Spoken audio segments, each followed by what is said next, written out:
Bonjour, bienvenue dans l'alphabet selon Dada, saison 2. Aujourd'hui, nous voici arrivés à la lettre P comme planète. Là, derrière moi, vous entendez mon fiston qui est en train de me prendre son petit déj, qui vient d'ouvrir ses cadeaux de Noël. Moi, je dis Noël, pas d'enfer, tu vois, Noël.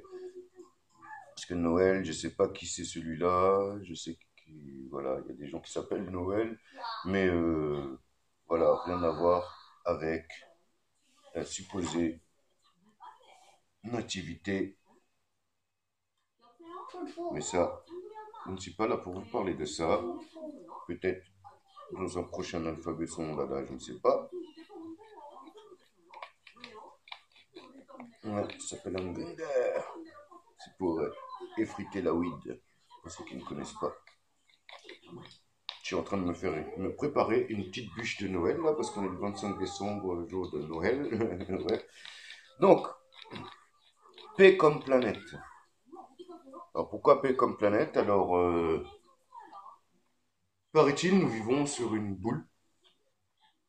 Moi, quand j'étais petit, au départ, je me disais que la Terre, elle est plate, et quand tu marches, tu vas au bout, ben, tu tombes. Après, ben, tu vas à l'école, on te dit que tu habites sur une boule. Première chose que tu te demandes, c'est comment les gens qui sont en dessous, comment ils font pour pas tomber. Tu vois, bon, voilà, parce qu'il y a une notion de haut, de bas, de droite, de gauche, tout ça. Mais tout ça, quand tu regardes bien, si tu prends une boule, ah ben, n'importe où, ça peut être en haut, en bas, à gauche, à droite. Après, bon, t'as les pôles, c'est clair. T'as les pôles magnétiques, comme on dit, pôle nord, pôle sud. Mais logiquement, un petit chocolat.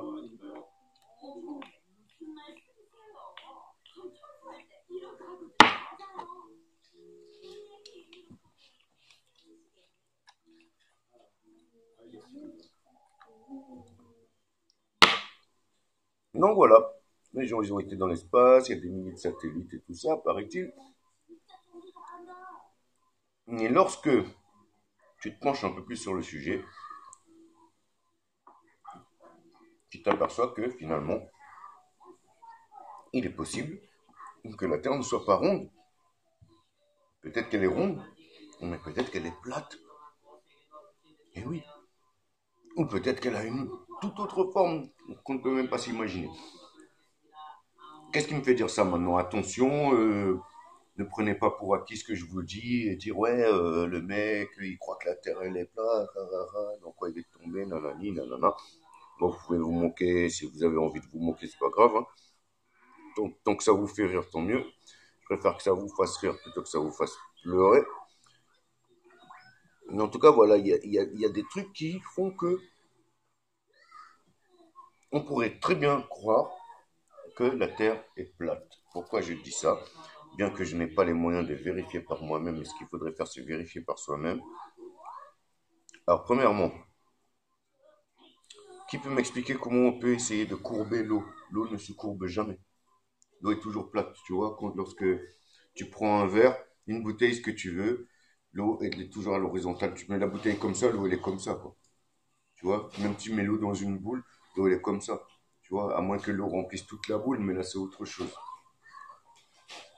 Voilà. Ensuite, le tunnel sous la Manche et toutes les tuyauteries qu'ils ont fait d'Algérie jusqu'en France pour acheminer pétrole et gaz, tout ça, sous la mer. Les ingénieurs, ils l'ont fait au niveau. Donc, on m'explique pourquoi ils n'ont pas tenu compte de la courbure terrestre. Autre chose, qu'on m'explique pourquoi les avions ne tiennent pas compte de la courbure terrestre. Tu vois, un avion, vous êtes d'accord avec moi, c'est un truc qui vole. Donc, ça s'affranchit de ce qu'on appelle la gravité. Si ça s'affranchit de la gravité, pourquoi quand je vous dis, mais comment ça se fait que l'avion, il arrive à une certaine altitude et il vole toujours tout droit? Tu vois, parce que la Terre, il y a des bosses, il y a les montagnes, il y a des creux, des vallées, des canyons, tout ça. Donc l'avion, s'il reste à la même altitude, logiquement, il ne pourrait pas rester tout droit comme ça. Il devrait faire, suivre, tu vois ce que je veux dire? Il devrait suivre vraiment la Terre, quoi. Mais or, il reste toujours à la même altitude et toujours à la même vitesse. Alors, il y a un truc, par exemple, si tu prends l'avion pour aller aux Antilles, tu mets 1 heure de moins pour y aller que pour en revenir. Pour en revenir, ben, tu mets 1 heure de plus. Il y en a qui disent oui, mais c'est parce que c'est à cause de la rotation de la Terre que dans un sens, tu vas dans le sens de la rotation de la Terre et que dans l'autre sens, tu as l'inverse de la rotation de la Terre. Bon, dis-moi maintenant comment l'avion il fait pour aller plus vite que la Terre qui, elle, tourne sur elle-même à 16 000 km/h. Logiquement, il ne serait pas encore arrivé aux Antilles que les Antilles arriveraient par derrière. Est-ce que tu vois ce que je veux dire? Ou ensuite, il suffirait, je sais pas moi, t'accroches un ballon, enfin tu laisses un ballon, comme on dit, géostationnaire, ça veut dire qu'il reste au même endroit malgré que la Terre tourne, tu vois.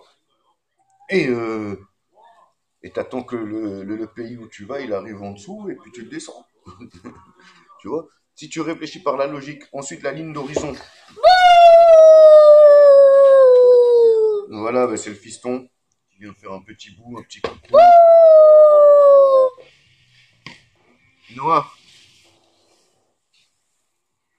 tu m'as fait tomber quelque chose.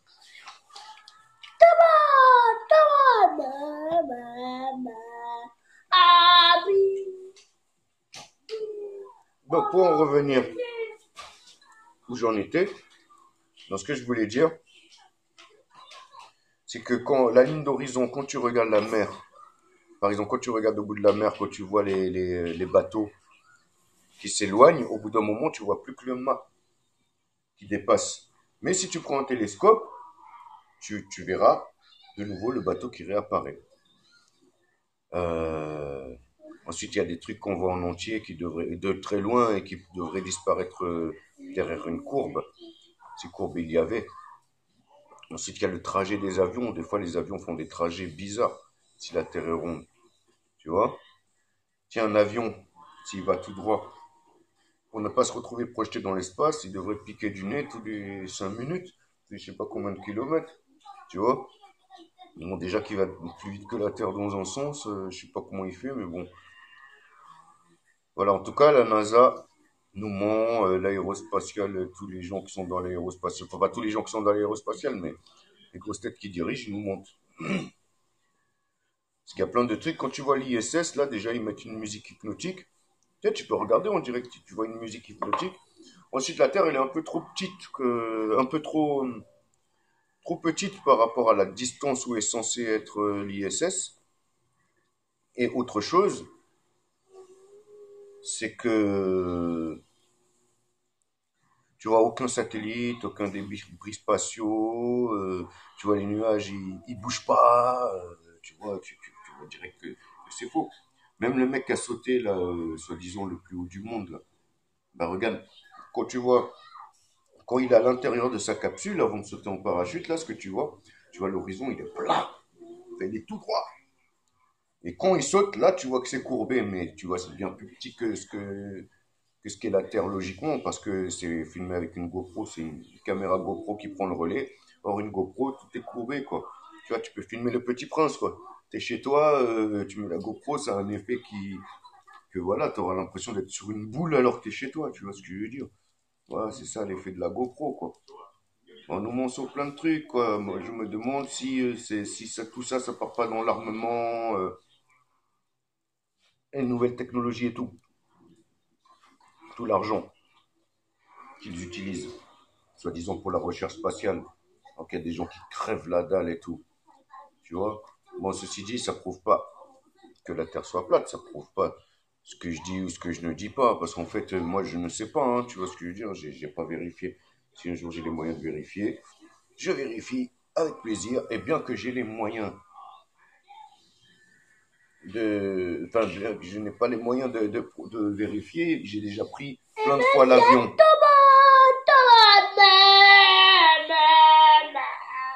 Et voilà, c'est lui qui a raison. N'est-ce pas qui a raison? Non, non. Donc, comme j'ai pas les moyens de vérifier, bah, je ne saurais pas, et peut-être jamais, mais peut-être que je saurai un jour. En tout cas, voilà quoi, vérifier les informations par vous-même, et non pas ce qu'on vous dit des informations. Vous apprendrez en vérifiant par vous-même que Walt Disney, oui, Walt Disney, le Walt Disney des dessins animés là. Et Von Braun, alors Von Braun, qui est ce type? Von Braun, c'est le mec qui a fait les fusées V1 et V2, c'était des missiles, tu vois, pour Hitler. C'était un gros nazi. Il a été récupéré par, par les ricains.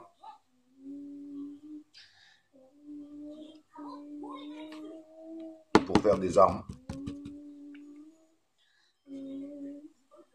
Mais aussi, Von Braun et Walt Disney sont parmi les pères fondateurs de la NASA. Et ouais, c'est la vérité. Un autre truc, tiens, qui m'intrigue, c'est comment ils font